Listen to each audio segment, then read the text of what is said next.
Alright guys, day number 2 in Dubai with Nissan for the Nissan SUV Heritage event. We drove the massive petrol yesterday on the highways and the sand dunes. We then switched over to the smaller Pathfinder, and day number 2 is going to be more interesting because we have 2 other SUVs lined up. A is the X-Trail, which will be coming back to India, but B is the more important car for the Indian market, a rival to the Hyundai Creta, and that is the Kicks. Now let me tell you, the Indian Kicks is a lot different. It's going to be longer, it's going to have a slightly different rear design, different interiors, and of course a different engine altogether, the 1.5 litre DCI motor with approximately 110 PS of power. Nevertheless, I'm excited, I'm sure you are excited, so see you on the road with the X-Trail and later on with the Kicks. The Kicks also shows that Nissan indeed is very serious about the Indian car market, and what better segment to target than SUVs.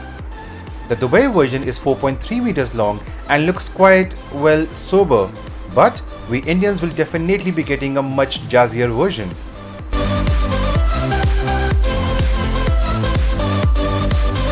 And finally we are inside the Kicks. Now to be frank, after driving the Nissan Petrol and the Pathfinder and the X-Trail, this one does look small, but nevertheless for the Indian market we have been told the version will come with an extended wheelbase of over 100 millimeters. It will be longer, more space on the inside.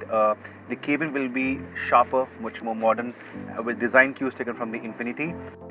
So overall, we know this is not the car that will come to India, but there's a lot of buzz and curiosity about the Kicks around the internet, so we thought why not get you a proper drive.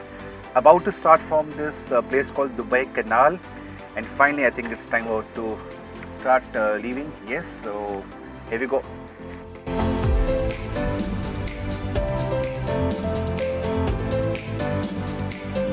We drove the 1.6 petrol version that comes with a CVT transmission for the Middle East market. With 118 horses under the hood, this one felt peppy enough for a drive route.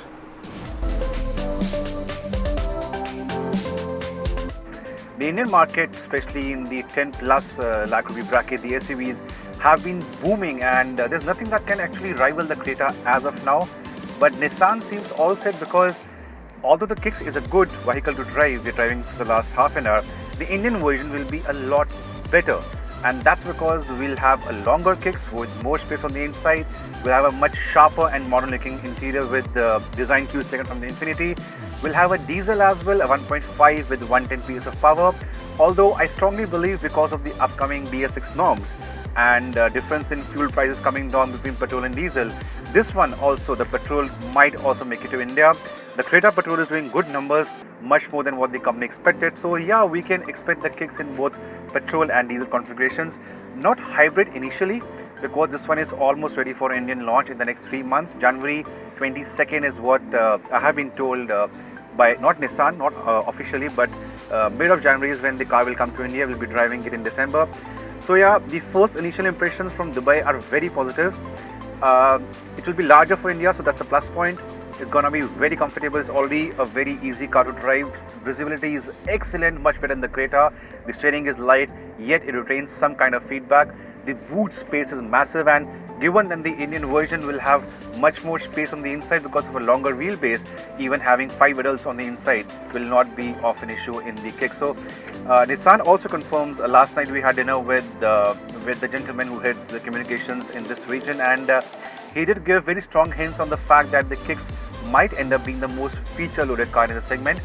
Now, if you do remember, cars like the Creta, the percentage of owners opting for the top-end version, the SX, the SS option, is very huge, which means that yes, Indians are opening up to features. They love their cars to be loaded, and the Kicks will be no different.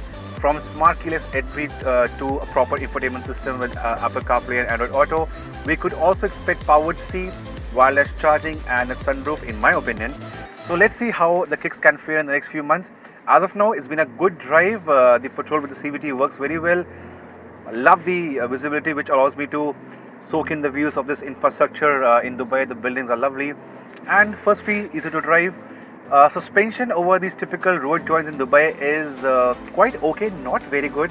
But again, Kicks is currently undergoing testing in India, so the suspension will be retuned, taking into factor the Indian road conditions.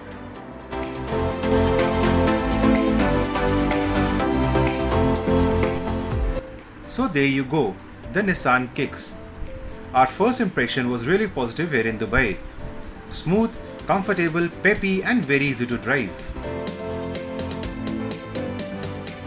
We are scheduled to drive the Indian version in December later this year and can't wait to tell you how different it will be. Different as in better. Thanks for watching.